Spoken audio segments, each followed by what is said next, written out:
Hey everyone, it's Jonathan, and welcome to our first non-Disney Peter Pan. For this episode, we're talking about a film that some people misremember as being Disney, even though it's not. Steven Spielberg's Hook, starring Robin Williams. Today I'm joined by Nicki, aka Trivial Theater. I mentioned to her a few months ago that I was working on a Peter Pan series, and she enthusiastically volunteered to do Hook. So obviously we had to get on that right away.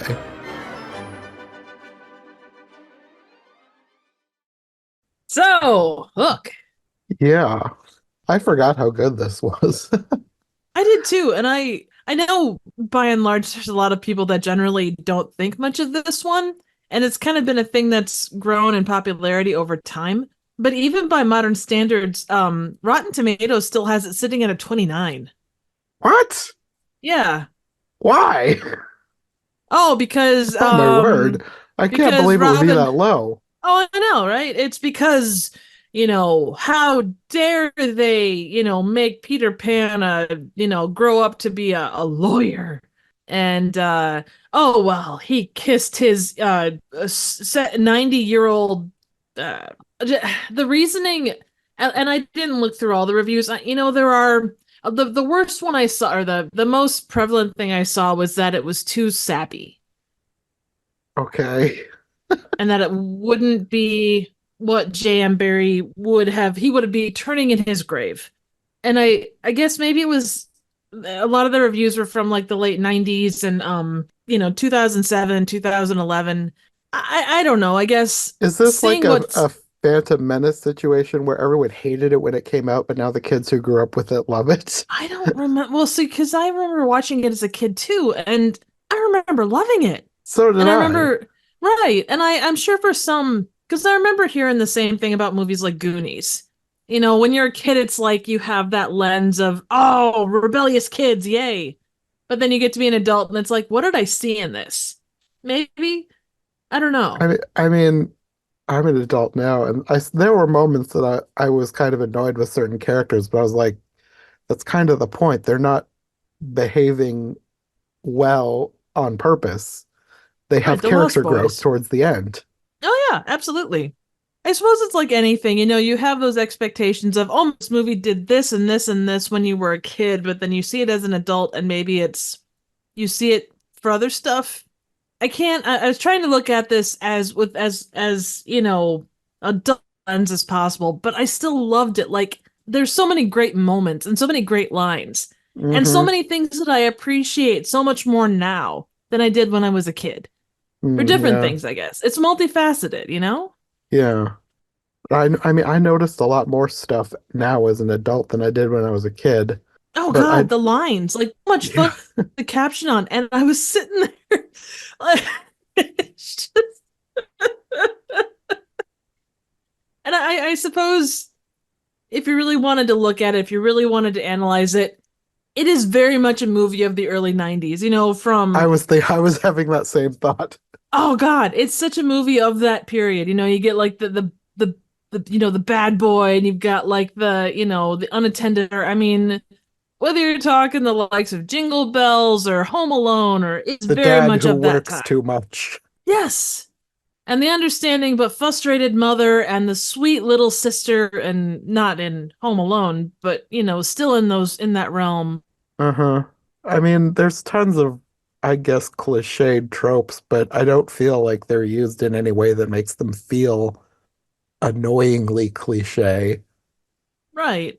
And it's not anything that's unique for that time. I do wonder, having watched this, and it's a question that comes up every now and again, but it feels, and I remember loving it as a kid, but it feels too adult for kids, but not adult enough for adults. I thought that too in places. Yeah, I mean, that's sort of a thing. I feel like we might have had this conversation about something else, but like in the I'm 80s and sure we 90s, there have. was a whole bunch of movies that felt like, who is this for? Like, it's sort of aimed at kids, but also there's stuff that either kids aren't going to get or it might be inappropriate for kids. But also, if it's for adults, then there's stuff in here that's going to be annoying to adults and it's really not aimed at adults. Right. It I was, mean, it's kind of a weird area. it is. I kind of went into this, and it's not quite the same thing, but it's very much like Shrek. There's there are things for kids, but then there's deeper stuff for adults. So maybe it is that dual level. It could be. I haven't seen I'm not Shrek in sure. years, but I do remember when Shrek first came out, we weren't allowed to watch it, and I remember reading about it because I was probably like early teens when it came Right. out. It was like 2000. Did it come out in like late 90s, Like early? Because I turned definitely 13 in 2000s. 99. Okay, it was definitely 2000s, but or maybe it was no, no, it came out in early 2000s, I think. Well, I remember Hang on. like for a while we either weren't allowed to watch it or we heard that it was a bad movie for kids, like it had bad language or something. But then we eventually watched it. I don't remember how that all went down. I The think it was, 2001 the original Shrek came out. yeah. So it was one of those things where I think our parents were becoming slightly more lenient Right. and we ended Fair. up watching it and loving it. Well, and it is. It's one of those that, it's made for kids, but there's all the little innuendo things that kind of make it appropriate for adults, but it too kind of has that darkness to it. Hmm. Yeah. But that's kind of what made it good. Because as you grew, you could still enjoy it on different levels. Uh-huh. Not to say that every movie needs to do that, and a vast majority shouldn't unless you know how to do it. But I don't know. Yeah. I forgot that this was done by Steven Spielberg. Like it's a Steven Spielberg movie, but it doesn't necessarily feel like a Steven Spielberg movie. I remember that it was Steven Spielberg, and a part of that probably is because I remember that John Williams did the music, and he Mm, and John Williams are like they just go hand in hand. they do very much, especially in that era. And you can just hear him working on this one. Yeah. No, I wasn't thinking about it, but then when it first started playing and I first heard the music, I was like, oh yeah, John Williams. Like instantly recognizable as John Williams music. Agreed. Very much so. And also, in any time that it had lyrics in any of the music, I noticed in the end credits Leslie Bracus, which is a name that I only became familiar with last year when I did the movie. Is it just called Scrooge? The musical of A Christmas Carol. Mark and I did that. And then we also did the animated remake that came out last year as well. I mean, I Oh, guess okay. 2 years ago now because we're at the beginning of 2024.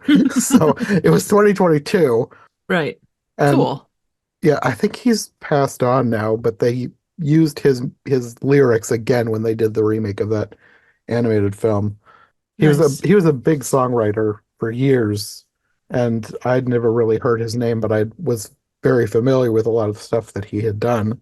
Actually, I think he was behind the songs in Willy Wonka. Let me fact check that to make sure. Like the Johnny Depp one? No. Oh, the original. Yeah. Wow. Yeah, those are not an easy thing to write if you're doing Wonka or Willy Wonka. Yeah. Willy Wonka and the Chocolate Factory. He did the music and Wow. lyrics for that. Scrooge, the old Doctor Dolittle movie. Oh my gosh. So kind of classics. Yeah. Yeah. Oh, that's really cool. He That's also awesome. he also was behind the Can You Read My Mind sequence from Superman.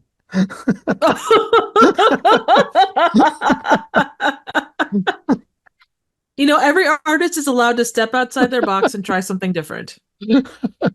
Yeah. Can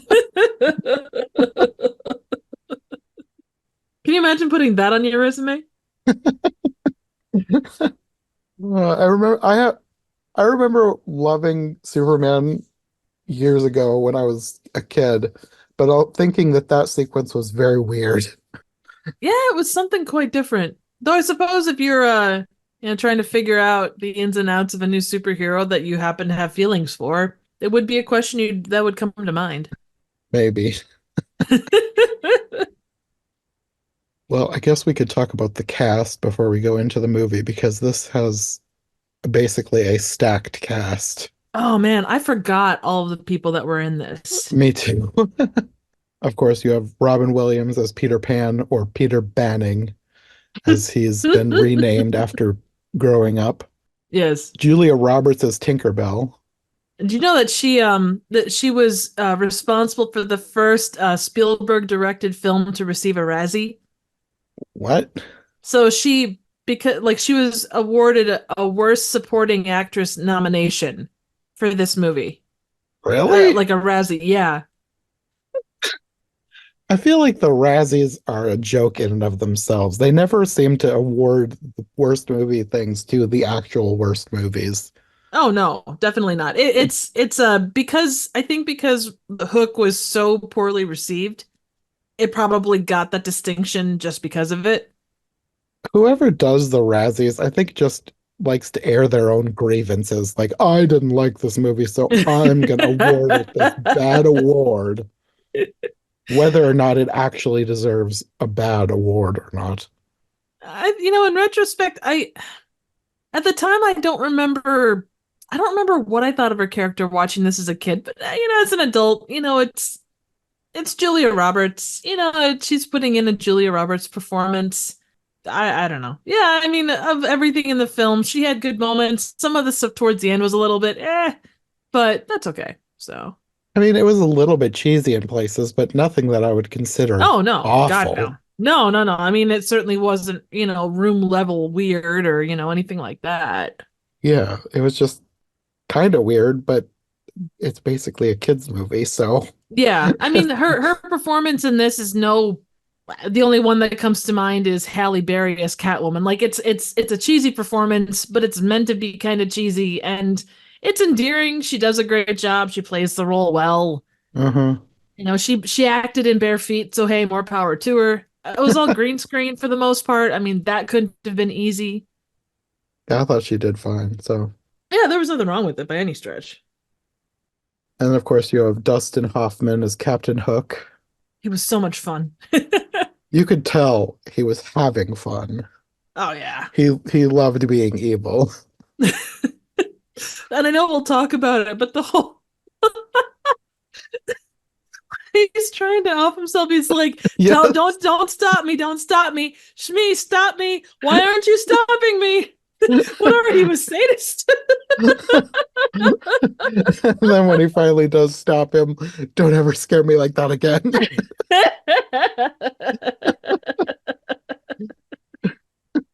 And him and Bob Hoskins played off each other. They just did such a great job, you know? Yes, they were very fun. Oh man.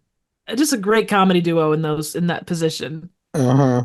I think and I know towards the latter half of the movie you couldn't have them interact as much as they did, but to have more interaction between the two of them would have been awesome. Yeah, they were really fun. They were a great evil weird pair. They were very I much love so. goofy villains, but ones that are done well. Oh yeah. Well, you can tell both with the actors and the characters themselves when they're having a good time and when there's that chemistry. Hmm. Well, the last huge name main character is Maggie Smith as Wendy, an elderly Wendy. And I love that play on word, like the play on her being the Wendy. Yes. Yeah, I remember when I watched this as a kid, the scene where she's coming down the stairs, that is one that has stuck in my head. And I think one thing that made it stick out for me so much more is that she was also Mrs. Medlock in The Secret Garden, which was one of my favorite Oh movies back yeah. then.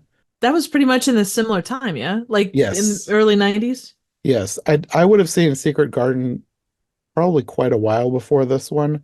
Because when this first came out, we weren't allowed to watch it. I don't remember why. But then I think at some point my mom watched it and said we probably would be fine with it. Oh, okay. Cool. So I definitely saw Secret Garden first. So she was like, that was where I knew her from. So I thought it was very cool that she was also Wendy in this. And I remember thinking that she was such an old lady back then. Probably part more because of this movie than The Secret Garden. Do you know how old she was in this movie?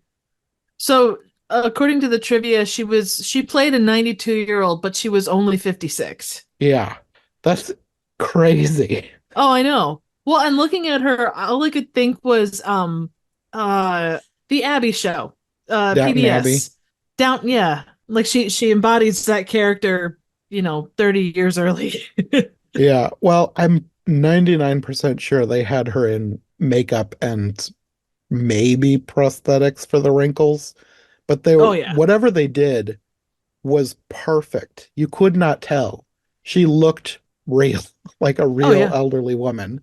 And given it was Spielberg, I would hope just given the size of the production, the prosthetics need to be on point for things like that. Not to say Yeah. that bad prosthetics don't happen in big movies because they do, but because it's such an important role, you would hope and an important actress, you would hope that they would take the time and do it properly, which they obviously did. Oh yeah, all the makeup was done so well. Another huge name that nobody remembers is in the movie. At least people who were kids did not know. Glenn Close was in this movie in Really? makeup. Oh, you didn't know this? No. Who did she play? The pirate that goes in the boo box. Oh, no way.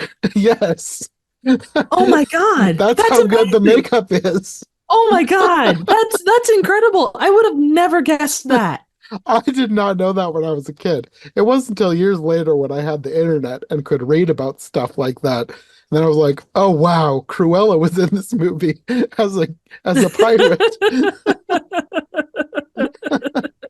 I can't believe you didn't know that. You're like the queen of trivia. Oh, yeah, but there's a lot of obvious stuff I sometimes miss too. No, that's awesome. And yeah, I can't even say that at one point I heard it. I've never heard that. But Hook Really? isn't a movie that like you never hear people and maybe it's just the circles I run in, but I never hear people talk about this movie. I guess I don't really either. It's probably one of those things like I haven't heard that for years, but I remember probably when we first got internet, I would go online and read about different things that I liked, which Hmm. included movies, and that's probably where I first saw it. But I feel like I've heard it from other places later on, but not recently because, like you said, not a lot of people talk about Hook anymore, I guess. Right. Well, and I think it's one of those things where, when the major anniversaries hit, or, I mean, Robin Williams died 10 years ago, so it would have been spoken of then, but, Mm, it's not the first thing you think of with anyone that's in this movie. It's a fun movie, but it's not like the top of mind for much, really, hmm which is sad because it is like, unless you're thinking like, Roofy, oh, you really don't necessarily, it doesn't come to mind. hmm There's a lot of little details in here that I'm sure I wrote down a bunch of stuff, but I'm sure there's more that Mm. I didn't notice or haven't heard. They really pack so many things in here. And Glenn Close was not the only celebrity cameo or secret cameo. The scene when Tinkerbell has him wrapped up in the blanket and is dragging him to Neverland through the sky. Hmm. If you watch, she's like trailing pixie dust as she flies, and in the background there's this couple kissing on the bridge that start flying. Oh, that's cool. That's George Lucas and Carrie Fisher. Oh yeah, I heard about that one. They're not close enough that you could tell, but that's one of the things that is one of the trivia about the movie. Like he had George Lucas and Carrie Fisher as the kissing couple on the bridge. Aw, cool. And then the detective, like the lead detective that they're talking to after the kids disappear, is played by Phil Collins. Oh, that's awesome. Oh my gosh. Again, would not have guessed. But offhandedly, like I know what Phil Collins looks like, but I don't know that I would have picked him out in a lineup Uh, for something like this. and then besides Glenn Close, you also have, uh, I'm not familiar with all of these people, but there's former boxer Tony Burton, Oh. and then musicians David Crosby and Jimmy Buffett also as pirates in Oh. that same scene. I could see Jimmy Buffett being in there. That's awesome. Hmm All you need is a little bit of Margaritaville, which, I mean, let's be honest, Neverland was kind of Margaritaville-esque. Also, did you know Dustin Hoffman was also the voice over the intercom on the plane? No, I didn't know that.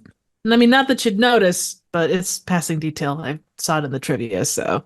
It's probably one of those things. This is one of those movies where they try and make you question whether it's reality or not. Oh yeah. And it's probably one of those things that's kind of like, is this real? Is this just things that he remembered being mixed together? Because you have Smee as a real person towards the end. Yeah, you do. Oh, you totally do. Yeah. So it's for at least for this one, I lean towards yes, it was real. But they do try and make you question it. Right. Well, and in the grand scheme, it was real to him. It made the change in his life that he needed to make. Uh-huh. Yeah, for all of the Lost Boys, most of them are people that I don't recognize, except for Rufio, who's played by Dante Basco. He was so good. He's Yeah. got that mischievous smile that just he Hmm. struck a balance that I love. And Yeah. the fact that his whole getup was very Mad Max, love that. He did have the best costume. Oh man. I don't know the one and I guess I don't remember like the Lost Boys ever like I know that they had names and they were, referred to them, as like their first or last, but some of the Lost Boy names were oh my God. Like don't ask, Thud Butt, Too Small, Latch Boy, Pockets. I don't know. There's just Yeah, I don't know. I feel like Toodles was the name in the book, but the rest of them, I feel like they made up for this movie. Oh, I'm sure so. Well, and they Especially Thud Butt. Like, I don't think that was an original Lost Boy name. oh man, and the get-ups too. Well, and thinking back, there was only a couple of Lost Boys. There weren't. I mean, like especially during the battle scene, there was like endless Lost Boys. It's like how many are there? Are they like they're piling out like out of a clown car? They don't stop. Yeah, I don't know how many Lost Boys there were supposed to be. You had like a handful that were like the main ones he interacted with, but it implied that in a couple of scenes that there was like, I don't want to say hundreds, but there were a lot more than you saw. Oh, absolutely. One other notable actor that I did not recognize other than this movie, like actually, when I still watched this movie this time, I kept feeling like I recognized people, and then I would go to their page and it would be like hardly any credits, and I'm like, I guess I just must have been remembering them from this movie. They've just been in the back of my mind. Like the kids, I felt like, oh, I know these kids. I'm so familiar with them. They have to have been in something else, and they really weren't. So I think it's just this movie has these people stuck in my head. But the guy who played Toodles, Arthur Mallet, the Mhm. elderly lost boy, he has acting credits going back to the 50s. He played Mr. Dawes Jr. in Mary Poppins, Oh, and he was the voice of Mr. Ages in The Secret of Nim. oh, that's cool. He I had was gonna say so that. many credits, but those are the two that stuck out to me the most. Yeah, no, absolutely. I was looking at the kid that played Jack, Charles Corsmo, because he looked so familiar to me and I couldn't figure out from where. Well, he played Kid in Dick Tracy, Okay, I've never which seen that. oh, it's a great movie. If you ever get the chance, highly suggest it. And then he was kind of the main nerd in Can't Hardly Wait, which is one of my favorite like high school party movies. Hmm. So those were two movies again that kind of were big to me when I was like growing up and such. But yeah, like the girl that played Maggie, she did a little acting as a kid, but basically after that didn't really do anything. Uh-huh. As far as acting goes, at least. Yeah. I feel like when I looked at her page, it had this and like a producing credit from a couple of years ago. Yeah. Much more power to her. You go away and for so many of these, especially kid actors, I can't imagine the pressure Uh-huh. of doing something big and then having to try and keep that up. Yeah. You have to grow up so fast with those. Yeah. Well, one other person that I didn't recognize until I looked at her IMDb was Caroline Goodall, who played Moira Banning. She was the mother in The Princess Diaries, Oh, okay. which that was another movie we watched so much when it came out. I haven't watched it in years, but when it came out, that was actually the first movie that I remember going to the theater to see. Really? Oh, it's such a good movie. Yeah, we didn't go to the theater when we were kids, and I think I was 14 when Princess Diaries came out, and we had a family friend that convinced our parents to take us to that one because we kept seeing the commercials and thought it looked hilarious. It's fun. It's such a fun movie. Yeah. I will say also there was one surprise. Like if you didn't know that Glenn Close was in this, that would be the biggest surprise. But for me, since I knew that she was in this, the biggest surprise for me looking at the cast was that Gwyneth Paltrow played young Wendy. Oh yeah. And this That was was only her crazy. third acting credit. Wow. And it's a small role, but I mean it's kind of the linchpin of the connections for Peter. Uh-huh. Yeah, I had no idea that was her. I wouldn't have known her back then.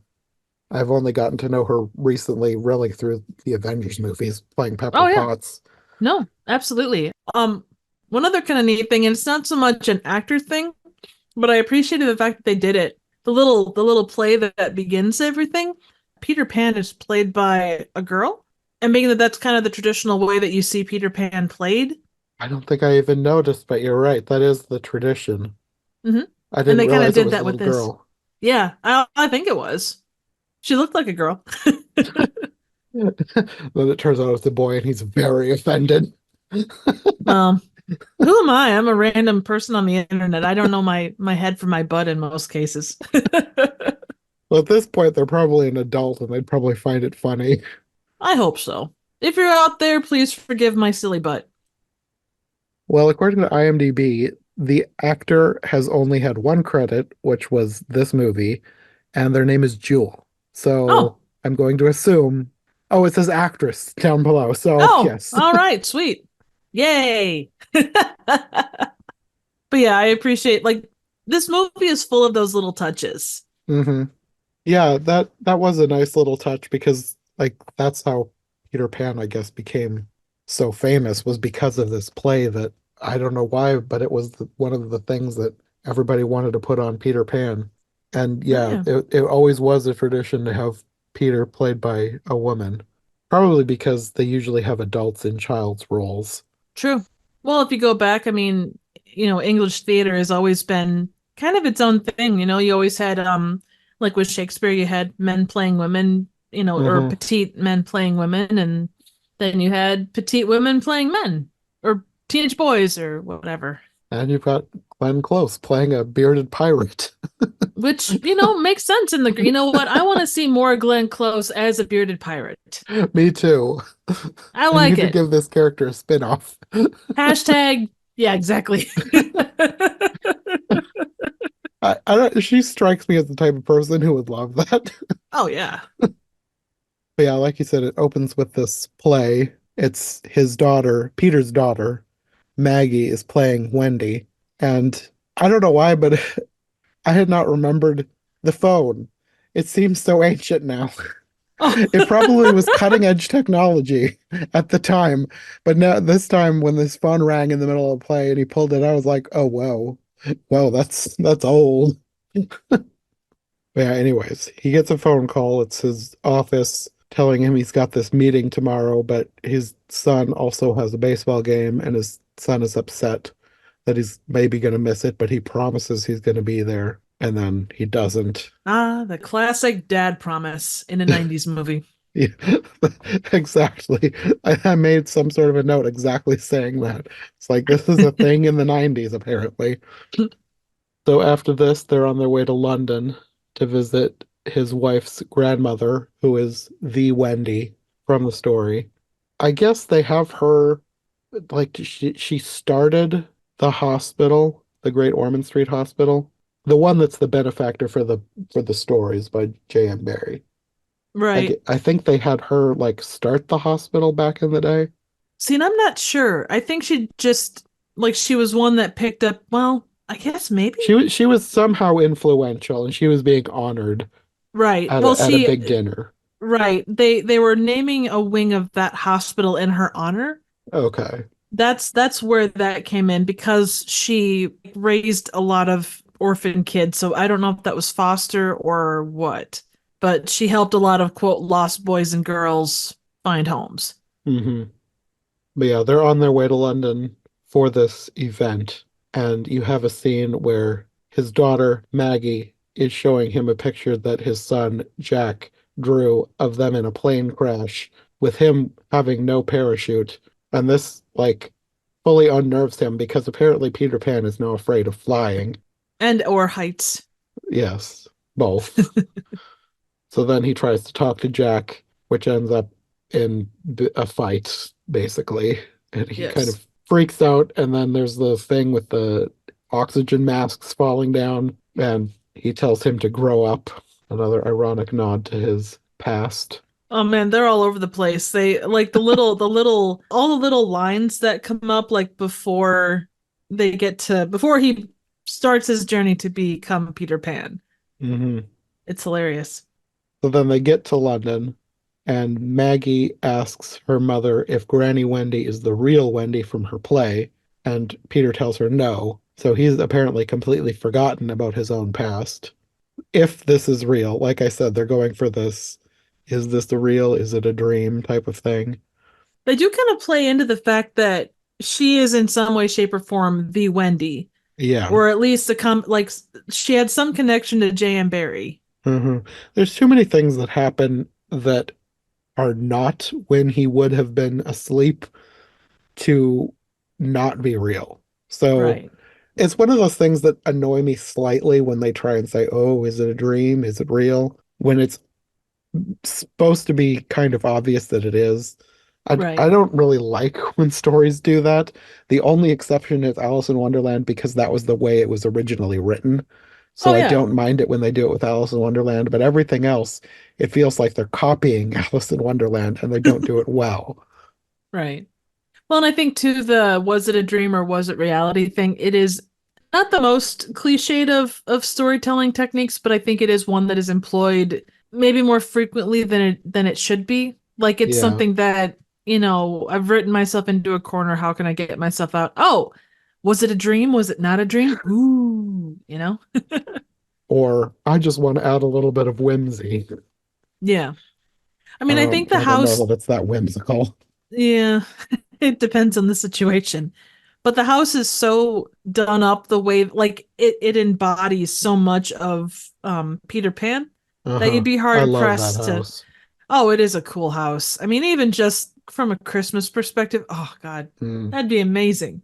yeah. The whole thing. But I mean, they even have the nanny dog out back. So Nana.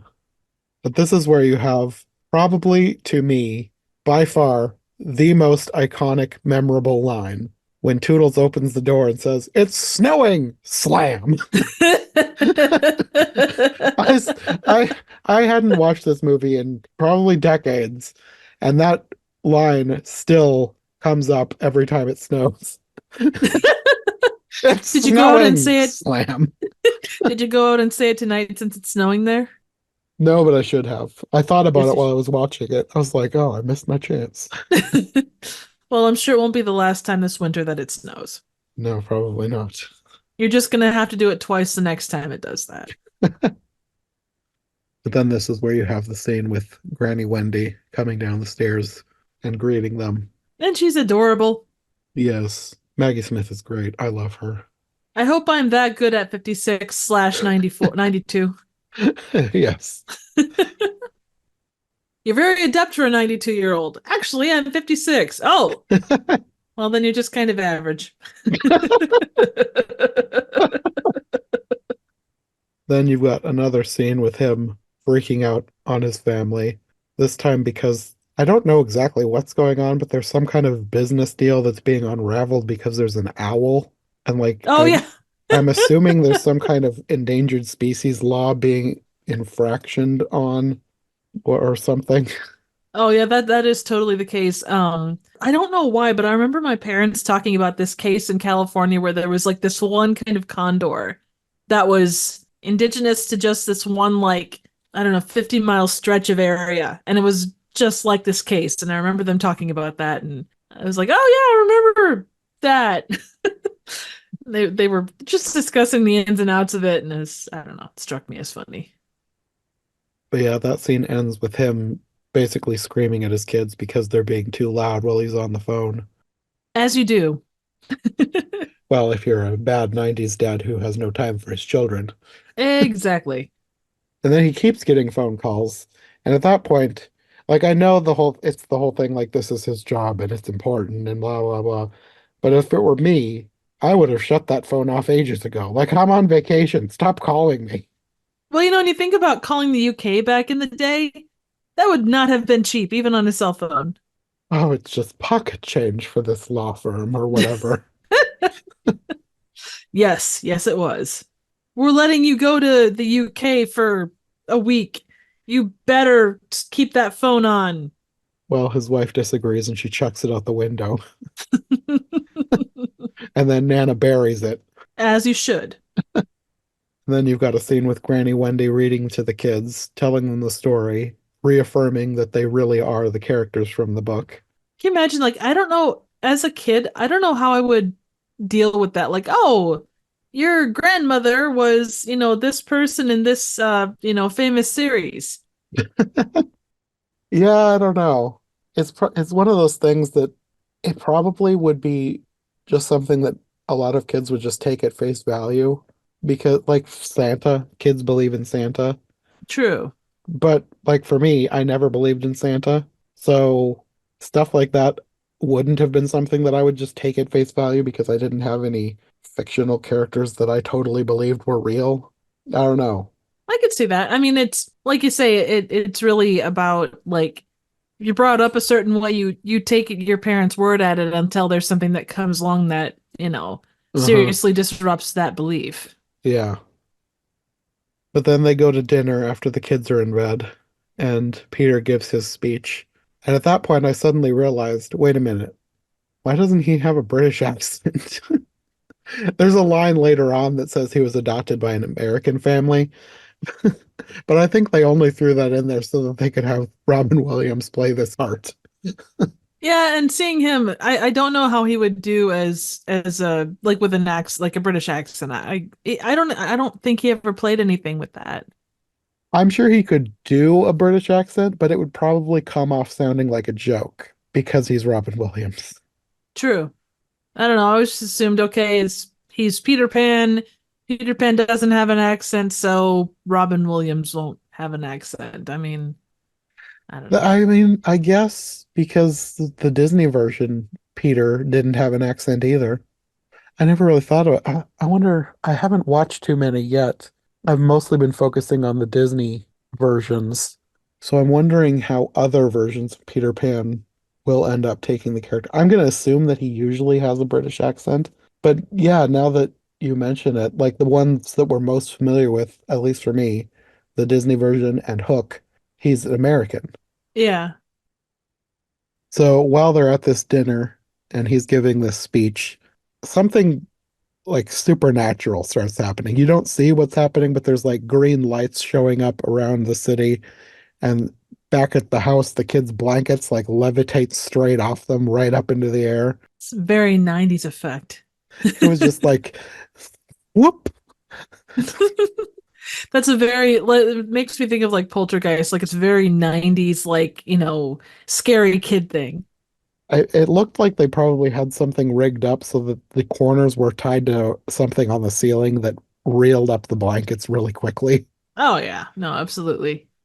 But yeah, they get home and find the house is basically trashed. The kids are missing. The housekeeper is screaming. And the her line about the children were screaming, that's another one that was kind of like etched in my brain from childhood. And they find a ransom note from Captain Hook. But when the police show up, they basically do nothing because they think it's a prank because of the literary history of the family, which seemed dumb. Yeah. Like, I feel like a good policeman would do something instead of like, oh, it's a prank. Your family's famous for this book. Somebody's pretending to be Captain Hook. Like the kids are missing, guy. What? Oh, they're just hiding in the basement. I don't see what your issues are. But yeah, Toodles and Wendy both know what's going on, and Wendy is trying to make Peter Pan remember who he is, but he will not believe her. And you basically get the idea that he can't remember anything that happened before he came to her at age 13, and he thinks that she's gone senile. Oh, that's always fun. It's a classic. Like that's always the go-to. Well, you're 92 years old. Clearly you're senile. Yeah. And then later you get a scene of him in the nursery by himself, and Tinkerbell shows up.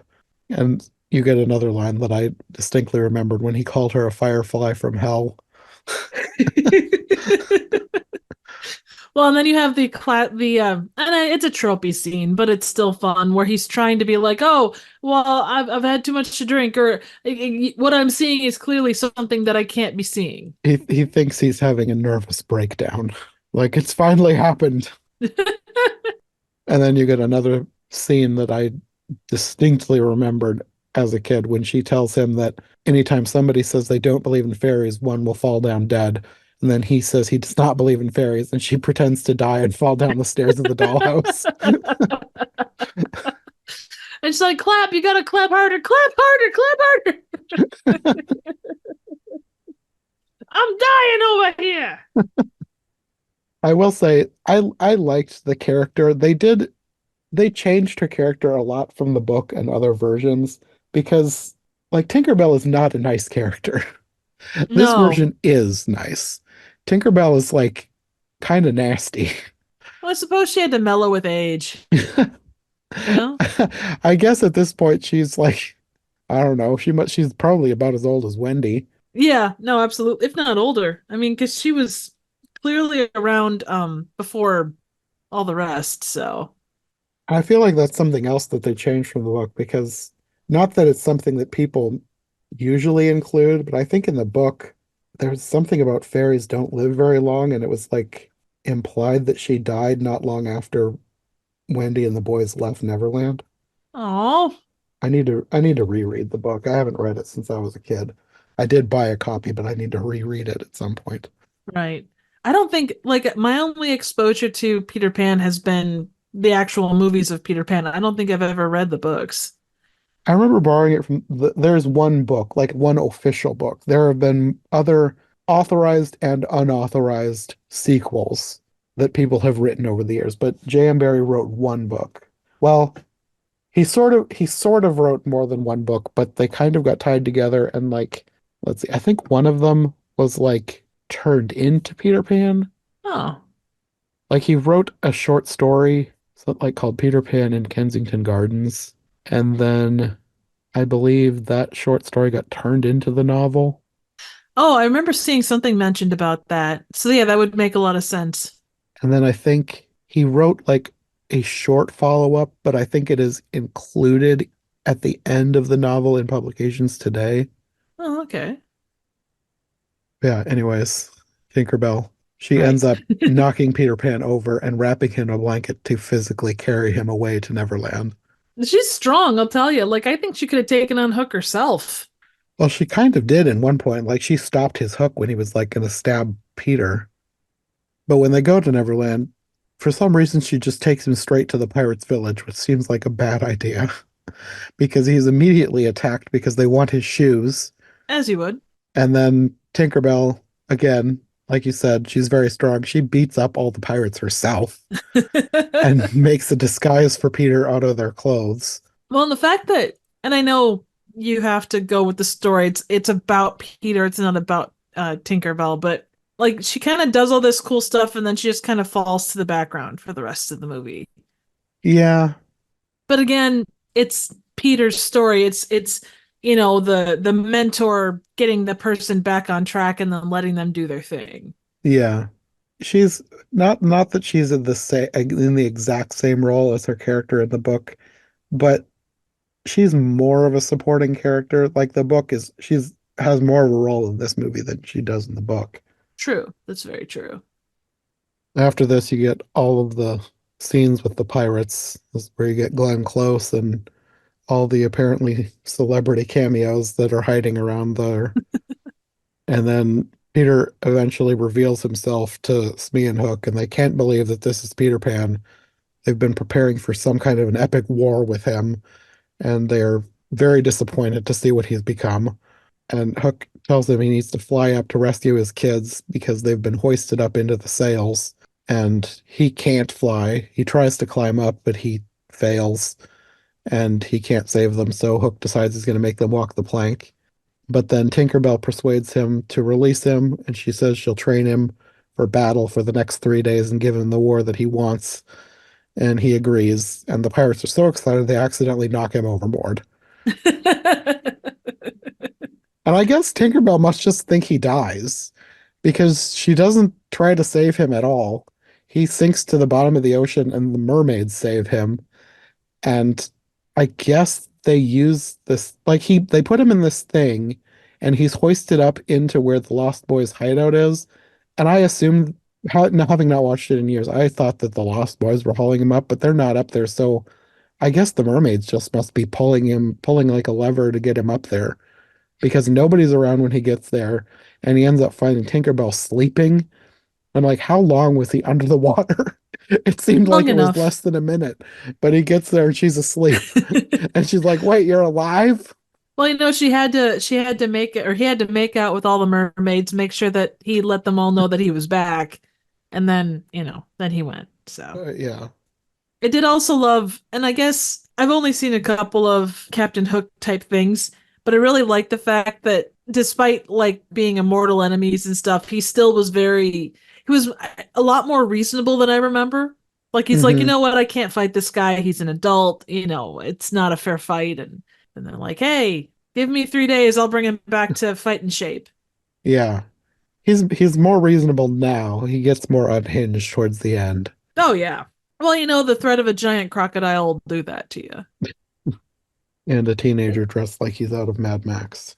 Also true. I mean, I know anytime I'm confronted by someone called Rufio, it just kind of makes me go off the edge. I thought you were gonna say, anytime I'm confronted by a teenager. Well, that too, but I hide it better though, so we're all good. But yeah, this is where you're introduced to the Lost Boys. They all come screaming in, and he ends up caught in a trap made of vines. And this is where you get the other most iconic line from the movie. The character whose name I guess is Thudbutt, which I did not realize when I was a kid. I did not know any of the kids' names other than Rufio when I was a kid. But the kid who's named Thudbutt comes forward and says, "Who's the shrub?" And that was another line that we quoted all the time as kids. But there's so many iconic lines through this whole scene Oh yeah. because the kids that they don't believe he's Peter Pan. Rufio skateboards in, he doesn't believe him. Then they have this whole chase, and you get lines like "Kill the lawyer." Oh my, a wall. You're dead, Jolly man. At one point, when Rufio first shows up, Peter refers to or says, "What is this, a Lord of the Flies preschool?" That's another thing I wouldn't have gotten as a kid. Oh, same. But yeah, there's such a I don't know if you would call it smart writing or if it's just like funky writing, but it's so fun, you Hmm. know? Like the jokes are there. They're under the surface enough where you may not, if you don't know them, you're not going to know them, but then if you do know them, you're like, "Oh, that's cool." Hmm. But eventually, one tiny child, who I guess is named Pockets, I think I heard one of the other kids call him Pockets in a different scene. But again, I did not know he had a name when I was a kid. He like plays with his face and like tries to smooth out his wrinkles and says, "Oh, there you are, Peter." And then He's convinces so all the other adorable. kids. Oh, I know that kid is Oh, the cutest. oh my gosh. He's just like, and it's not even I mean, he's a cute kid, but for being so young and to Hmm. be able to deliver those lines the And just way the he faces delivers that he them. made too. He just Oh seems so yeah. real. He did. He 100% did. And I don't know, like kid actors are kid actors. There are some that are good and there are some that are bad, but Hmm. it was like you said, it was so real. It was just, and I'm sure with Robin Williams, it would have been easier than what it would have been with some actors. Like his ability just to get down on that level Yeah. was so good. And Yeah. like I know we've talked about this, but he made this movie in so many ways. Like any Hmm. other actor in this role, it would have been a lesser performance. And that's no That's diss on probably any other true. actor. Yeah, and it's no diss on any other actor. They Hmm. probably would have been fine, but Robin Williams, just everything, even if the movie was subpar, Hmm. every single movie that he did was so much better because he was in it. Yeah. In between the scenes with the kids, you have other scenes with the pirates. And this is where you get the scene with Captain Hook when he's depressed and trying to commit suicide. Oh, and I don't remember what I thought of this as a kid. Like I genuinely, I think I just laughed at it because it was so like Yeah. you think Looney Tunes, you think like, oh, Uh-huh. it's a gun, ha ha ha ha. Yeah. You know? And to as a kid, I don't think I gave that this scene a second thought. We just thought it was funny. Oh I yeah, think we same. probably quoted, "Don't try to stop me. Don't try to stop me. Try to stop me. Smee, try to stop me." Speak, speak. Uh, it's kind of like the like duck season, rabbit season, duck season, rabbit season, kind of. Kinda. I mean, I think I said the same thing when I was doing the episode on the Disney Peter Pan. The pirates are basically Looney Tunes, less so in this movie, but they're ridiculous. They are. And this is one of those scenes where they're just ridiculous. Because, like, after this, you get the scene of Smee getting him ready for bed, and he says, I've just had an apostrophe. Oh man, and then abso-flogging-lutely, oh man. I kind of want to pull out I've had an apostrophe as a line in real life. It's a good line. Oh man. And then when it's a small moment where he sticks his fingers in his I ears knew and then you were he's going to mention it. I was so disgusted when he did that. I don't think I realized what was happening when I was a kid, but then when he was like digging in his ears, I was like, what on earth? And then he started putting it in his mustache. I was so disgusted. Oh man, I love that moment. It's such like it doesn't move anything forward, but it just No, is it's so funny. just Uh, them being weird together. Oh yeah, like even even where Smee is like getting his food together and he like takes a bite out of basically everything. He's like, "You're not hungry, sir." Well, like the one when as soon as he did, I was like, oh, I definitely remember this. The spit take, like the way he spit. I don't know what it was. I'm assuming it was like a potato. He took a bite out of something very crunchy and then spit it. Just the way that happened. The scenes with the pirates are great. Oh, they are. They're so fun. Yeah, through this whole section, you get training montages with sword fighting, body paint, slingshots, trying to get him how to fly again. He can't remember how to fly. I had forgotten when they paint him all up and put him in the slingshot. He's got like the smiley face on his chest.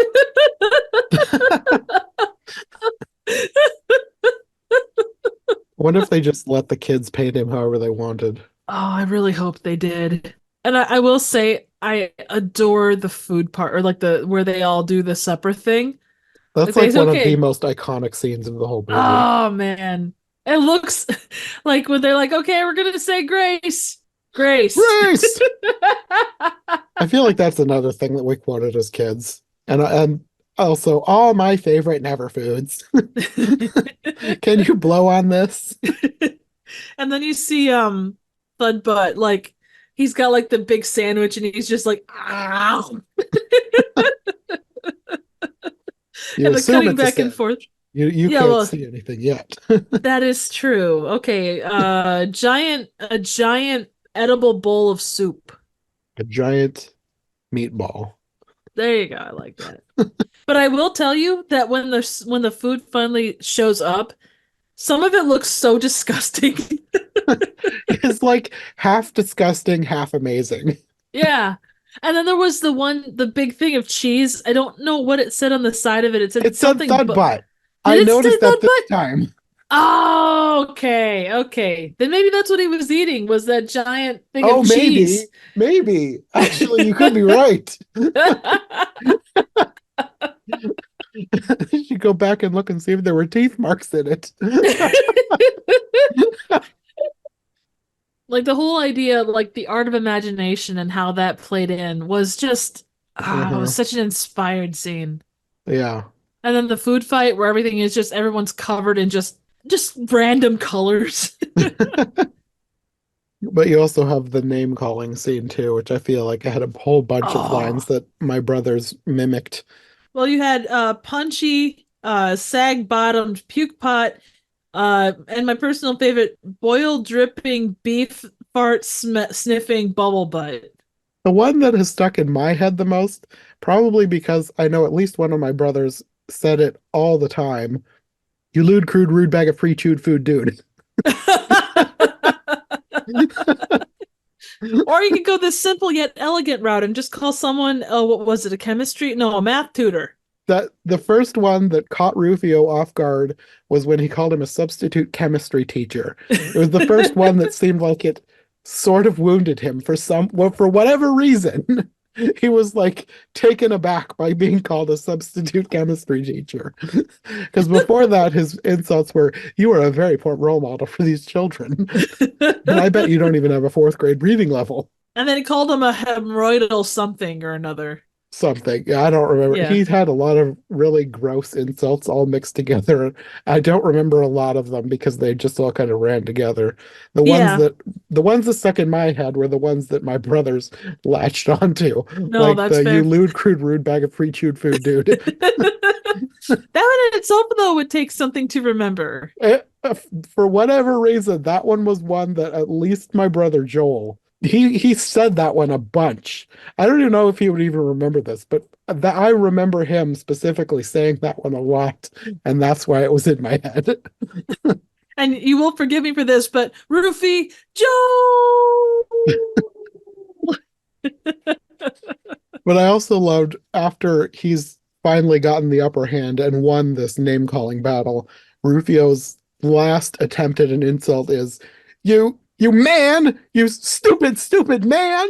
The tables have turned. Mm.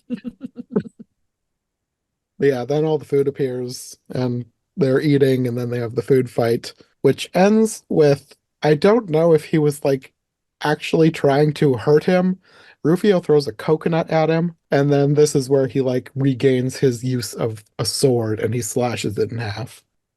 And like I said before, in between all the scenes with the kids, with the Lost Boys, you have scenes with the pirates and scenes with Peter Pan's kids with the pirates. And somewhere in here, you have the scene with him trying to bring the kids around to his side and turn them against Peter Pan.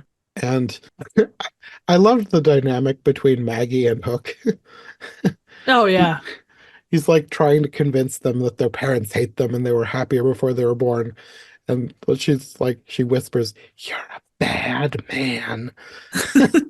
And I don't remember what he says, but he writes an F on her paper and she grabs it and screams, "An F! He gave me an F!" I could see that being your response too. Like, how dare you, sir? I know. I said good day. I love that. At that point, he basically lost all hope in getting through to Maggie, but he still keeps trying with Jack. And he's like trying to remind him that his father missed his game, but not his sister's. And this is another thing where they're like trying to make you question because, like, how would he know? How would he Right. know what happened there? Well, he's pretty aware of quite a few things. Mm-hmm. And it's interesting how they start to forget. Like they talk about how Neverland makes you forget everything. Uh-huh.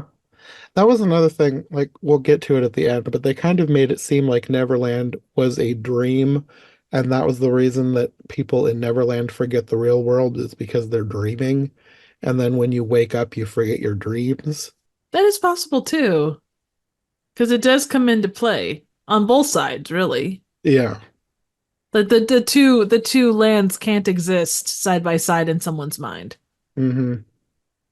But then you have Hook trying to get through to Jack through other ways. You have the scene with him freaking out over hearing a clock, which turns out to be a pocket watch that Peter gave to Jack. So then he takes him to this building where he keeps all the clocks that he's broken to have him smash the pocket watch. And then you have him playing baseball with him, or like getting the pirates to play baseball with him while he watches from the stands. And I don't remember why, but like Peter and the Lost Boys are sneaking in at that point. Like they're gonna do something. But I loved that they had the kids being like the two kids in a trench coat routine to like That was pretend to be cute. adults. That was adorable. And like yeah. The two when the one pirate like tries to steal a base and then he gets That shot. I love that scene. He's stealing second. Bam. No, we're playing by Master Jack's rules. I feel like that was another line that was oft quoted by my brothers. He's stealing second. But yeah, at this point, Peter sees how Jack has been taken under Hook's wing, and he basically is looking at him as a father figure. And he now runs away, determined to learn to fly. And then he has like a vision of his younger self. Like he gets hit in the head by the baseball because like when Jack hits the baseball, like flies into outer space, and then when after Peter leaves, at some point the ball came out of orbit or something and hits him, causing him to have this vision of himself as, I guess, 13 whenever he left. And then he Yep. sees his shadow. Well, he gets the whole like because someone asked earlier, "Do you remember your mother?" And then he finds his teddy, and then he kind of does the whole flashback thing to see himself as a baby, and Uh-huh. then Tinkerbell taking him away, and then him growing, and then coming back to visit Wendy and all that kind of stuff. They do a nice job because a lot of times with stuff like this, if it was being created now, you would have had to have the whole flashback where you would see Wendy and her brothers and all that stuff. And they just let the scenery do the work. Do you remember Hmm. Wendy? Oh, she slept here. And oh look, here's such and so's hat and he slept here or whatever. So Hmm. It was a bit understated, but it worked well. yeah, I didn't mind that. Like I appreciated the fact because that just you don't get that a lot. Hmm. I should look it up, but it cracked me up in the scene with him. He remembered himself as a baby. It was like Victorian England, like 1800s, early 1900s. And he says that he ran away, but he was a baby in a pram, and the Yes, pram he just did. takes off by itself. That cracked me up. And I was wondering if that was in the book. I don't know if I can flip through and find it quickly or not because I don't remember where it would be. Oh, But that'd be awesome if it was. that just seemed hilarious to me that the baby just had an existential crisis about someday dying and decided to run away. Well, it goes to show he's very much of his own mind. He's going to make his own decisions. An independent infant. There you go. He's an infant on the move. But yeah, with all these memories, he remembers when he met Moira and decided to stay and grow up. And he remembered desiring to become a father and then realizes that being a father is his happy thought and he can fly now. Yep. He flies like a total master. Hmm. Probably one of those muscle memory things once you remember how to do it, like riding a bike. Agreed. And then this is where Rufio seems to be coming around because he gives him his sword, and the Lost Boys all celebrate. And I think at this point briefly forgets his old life because he's acting like a kid again. And Tinkerbell snaps him out of it by becoming, as he says, humongous and kisses him. And then he remembers, oh, wait, I'm married and I have kids and I've got to save them. Yeah, that whole part was a little bit. It kind of plays both sides of it. Like, was it kind of not a slap to the face, but like like a dropping cold water on someone to get them to think, hey, you have to think. I think partly, I think her feelings were true because, as far as I remember, Tinkerbell is obsessed with Peter Pan. Like, if you remember in the movie, which is mostly from the book, she repeatedly tries to murder Wendy. Oh yeah, that is true. She's very jealous. She is obsessed with Peter. They really toned that back. It's hardly noticeable at all for most of this movie, but they have this scene where she confesses her love. So I think that that is true. She does love him, but she knows that it can never be. Right. Well, she's matured the same way that like everybody else is matured, unless you're a lost boy. Yes. So then the next day, they all go to fight the pirates. And at this point, Jack seems to have forgotten about his dad. And he seems to like slowly be remembering him as he's watching this fight play out. And the fight that they have with the pirates is basically Looney Tunes, a whole bunch of wacky hijinks. You've got like a big chicken egg gun that has a live chicken in it that's laying eggs and being shot out. You've got like a marble gun that's shooting marbles for all the pirates to slip on. You've got slingshots that are shooting this rainbow colored glop. And you've got Thudbutt turning into a boulder and rolling down the stairs, knocking pirates over. And I don't remember thinking anything of that scene when I was a kid, but watching it now, I was like, this is almost like some kind of weird body horror. It kind of was, yeah. He's turned into this thing because it does not look like him once he turns into this rolling boulder.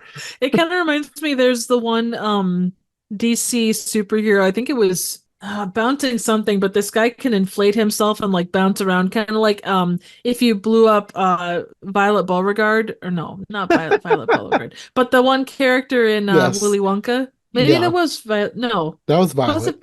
You're turning Okay. violet, Violet. Yeah, but I can't anyway. It's kind of like that though, so Kind of, except you couldn't see his hands and feet. Like yeah, she he's still had his little flexible. tiny hands and feet. He was like rolled up into a ball. That he was. But the Looney Tunes shenanigans only last so long because Peter is about to take on Hook, but he hears Maggie calling for him, so he flies off and Rufio takes the duel.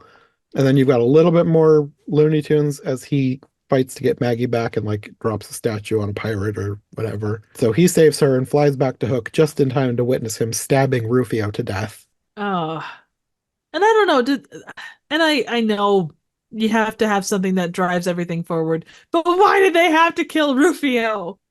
Probably because of what he says as he's dying. Because as he's dying, he tells Peter that he wishes he had a father like him. Yeah, And Jack hears this and comes to his senses. true. That is a good point. And there is always that you have to have that sacrifice in order to push you forward. Hmm. I did find it interesting, like you've got Rufio, wishing that Peter was his father, and then you had Thudbutt kind of talking about his happy memory is that of his mom. Hmm. Yeah, parents come into play a lot, not just with Peter Pan, but you like you have the line of Maggie screaming at Hook, "You need a mother very, very badly." And that, like you said, that kind of plays into the greater message of that anyway. That's what Wendy was throughout, was kind of a mother figure to all of them. Yeah, yeah. Yeah, at this point, Peter is basically going to leave. He grabs his kids and he's taking them away, but Hook vows to pursue him and his kids or his grandkids wherever they go. So he goes back to fight him, and they have a pretty decently long sword fight. And you got a couple lines that I liked. I remember you being a lot bigger. To a 10-year-old, I'm huge. I wrote that one down too. One other thing I do have to mention real quick, and it's going back just a tad, but when all of the Lost Boys are kind of gearing up for battle, and they do the mini blind armor. Oh yeah, that I forgot to write a note for that. I liked that. Oh, I love that The so kid much. I walking wanted. through the blinds and coming out as with the armor. Oh man, I wanted that so badly as a kid, but I could never make it work.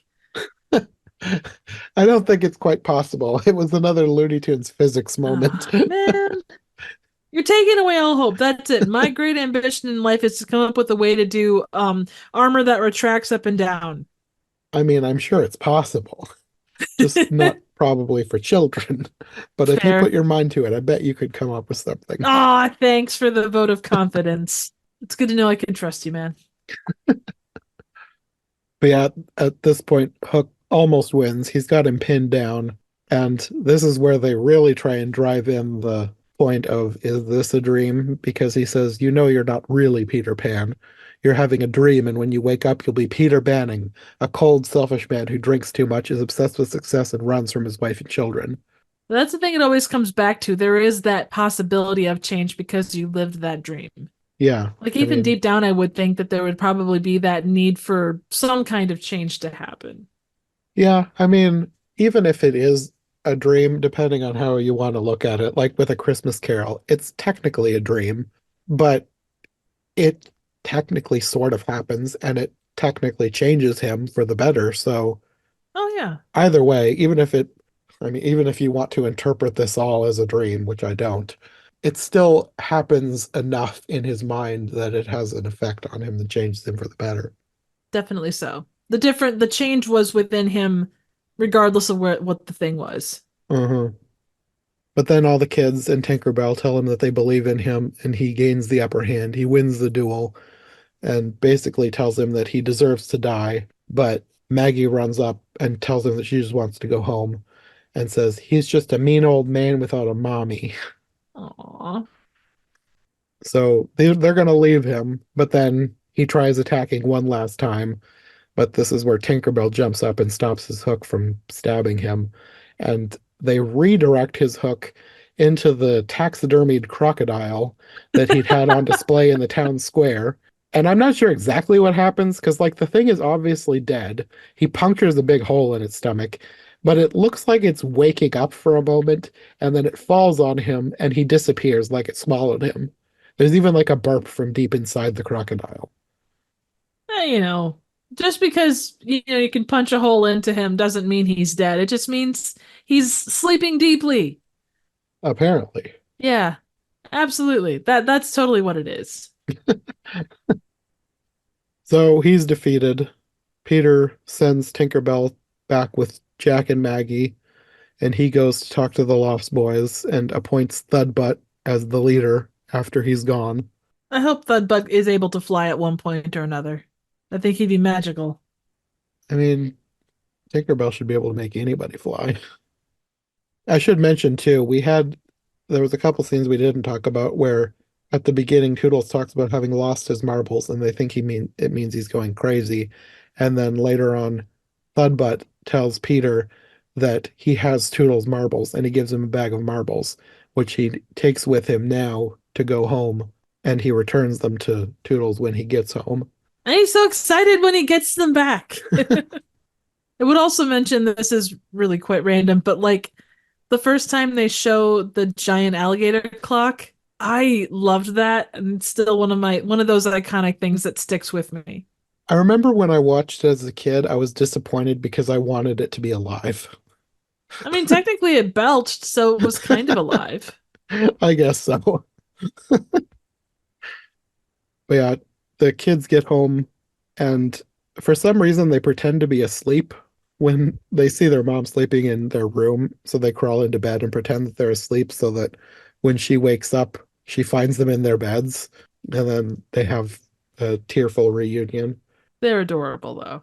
They're like, ah, And then Peter wakes up in Kensington Gardens, where he left from when he was an infant, underneath the statue that's in his memory. I'm not sure why. He also sees Smee here cleaning up mhm. old beer bottles or something. I remember seeing that statue when I was in London. It was pretty cool. That would be one place that I would need to go if I ever visited. Oh yeah. Well, there's a lot of neat stuff like that in London to go check. Yes. But yeah, here he sees Tinkerbell one last time. She basically says she'll always love him and be waiting in the moments between sleep and awake where he can still remember his dreams. I love that line. And then she disappears and he goes home and finds his buried phone and decides to climb the drain pipe for some reason. He couldn't use the door. He climbs back up into the bedroom and reunites with his family and then throws the phone back out the window. And then this is where he returns Toodle's bag of marbles, which apparently also contains pixie dust because he gets sprinkled and starts to fly. And he flies out the window, and the whole family watches him as he's flying around Big Ben. And I guess they imply that he's flying back to Neverland. Well, good for him. And Wendy has a line about his adventures are finally over. And he says, no, to live will be an awfully big adventure, mirroring the line from the book, I believe, to die will be an awfully big adventure. Yeah, that was Hook said that a couple of times. Yeah, the end. Yay! Such a good movie. Yeah, I had forgotten how good it was. I hadn't seen it in years, probably decades.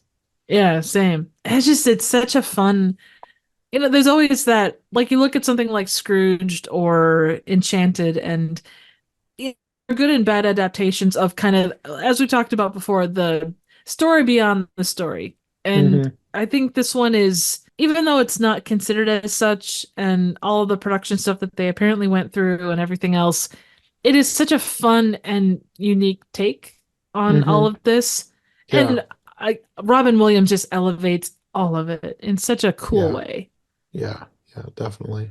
Like it reminds you how lucky we were to have him, to be able to have movies with him in it, that he just embodied this role. Yeah. Yeah. This is probably one of my favorite roles of him. Yeah. Well, and too, getting to see it as a kid, when that Yeah. really hits you where you live. Yeah. Definitely. I don't feel like I watched a ton of Robin Williams movies as a kid, but this is like one of his most iconic roles for me. Agreed. Those mid '90s ones, I think, were his big ones. Whether Uh-huh. it's this or Mrs. Doubtfire or Patch Adams or there were so many. Jack, he was so good at what he did. Mm-hmm. So, a very fun take on the Peter Pan story. Yeah, I like that they did something different with this one because, like, from what I've seen, most Peter Pan versions are a straight up retelling of Peter Pan, and I like that they did their own thing with this one and had like a what happens after Peter Right. Pan. And they did it in a way that didn't rely on just like they obviously incorporated bits of the original story because you'd have to, but Yeah, they didn't let that dictate what happened. yeah. They put stuff in where it needed to be done. It was smartly written for my money, at least. And it was well shot. There was a lot of cool effects. Music. Yeah, oh yeah, great music. For the time, the green screen looked pretty solid given the time. Uh-huh. It wasn't Jurassic Park, but it certainly wasn't bad. Yeah. Any small nitpicky things I think can be forgiven because it is a solid experience. Mm-hmm. And I didn't realize this. It was nominated for 5 Oscars. Oh, no, I didn't realize that either. Best art direction slash set direction, best costume design, best effects, best makeup, and best music. Well, I could totally see that for a lot of them, especially makeup and music. Like, Yeah, I I would totally agree. bought that Wendy was 92. Oh yeah. I would even say that like the set direction, like the Yeah. scope of like the Lost Boys The hideout, yeah, the the hideout, the tracks for the skateboards, like all of that was really well done. yeah. And practical sets. Yes. Like obviously it's early 90s, so it's not going to be CGI, but it really helped give the movie a feel that you don't get today because it is a real location. Oh yeah. I mean from the costume perspective, you had every single Lost Boy had his own look. Yeah. Even the pirates to some extent. Oh yeah, very much. And hell, they made Glenn Close, Yes. bearded, which in itself was a thing. I kept thinking too, and this isn't really related to anything specific other than to say like around this same time you had movies like there was Double Dragon, there was another one that I reviewed. Oh, Teenage Mutant Ninja Turtles. And then you had this, and they all came out about this time. But you had like the kid hideout that involved like all of the cool stuff, like the skateboarding stuff, the basketball hoops, all that stuff. And all three of those movies had those secluded places where kids could go and do their thing. All this was lacking was like arcade games. So it really stood out to me as such an early 90s thing that Rufio came in on a skateboard. Oh yeah.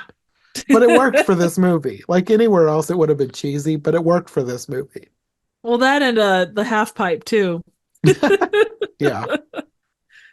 No, there was, say what you will, like just the art and the time that went into making this, which it's Spielberg, so you would expect nothing less, but there was so much good in that respect. And for me at least, it definitely holds up as a good movie. Yeah, me too. I really enjoyed it. If nothing else, it gives me warm fuzzies. Yes. Well, I suppose that's probably a good place as any to call this one good. I would agree. We probably will be back with more, whether or not it's Peter Pan or a different story. There are probably other Peter Pans that we could talk about in the future, though. So, Oh, 100%. I'm on board for that. but until then, do you want to let people know where they can find you if they want more from you? Well, if you're looking for an absolutely amazing experience where you can have an apostrophe, come on come on over to YouTube and check me out. I'm Trivial Theater. I do a wide array of random, obscure, and straight up bad movies. Not all of them are as good as this, but you will certainly find some unique pieces. So stop by and say hello. Okay. Well, we will see you next time.